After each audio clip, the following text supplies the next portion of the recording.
ধর্ম যখন বিজ্ঞানকে বলে রাস্তা ছাড়ো, বিজ্ঞান কি রাস্তা ছেড়ে দেয়? পোপের ভয়ে দেশান্তরী হয়েছিলেন লিওনার্দো দা ভিঞ্চি।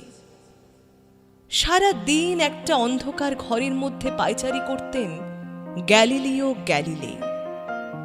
তাকে পাহারা দেবার জন্য বসে থাকত একজন ধর্মের পেয়াদা, যার চোখের পাতা বাতাসেও নড়ত না।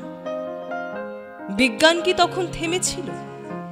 তীর্থের পাণ্ডাদের হৈ হৈ, তাদের লাল চোখ কি পেরেছিল পৃথিবীকে বেঞ্চের উপর দাঁড় করিয়ে সূর্যকে তার চারদিকে ওঠবোস করাতে?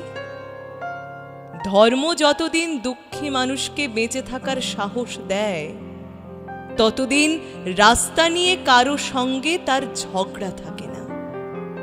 রাস্তা কারো একার নয়, বরং তাকেই একদিন রাস্তা ছাড়তে হয়, যার স্পর্ধা আকাশ ছুঁয়ে যায়।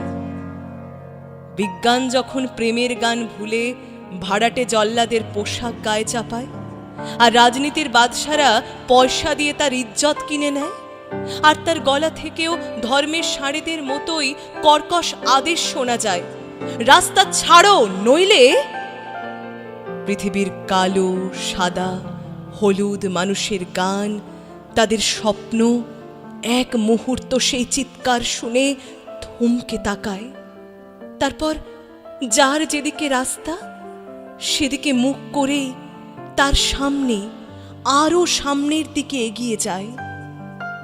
কেউ কারোকে রাস্তা ছেড়ে দেয় না, যতদিন এই পৃথিবীতে গান থাকে, গানের মানুষ থাকে, স্বপ্ন থাকে।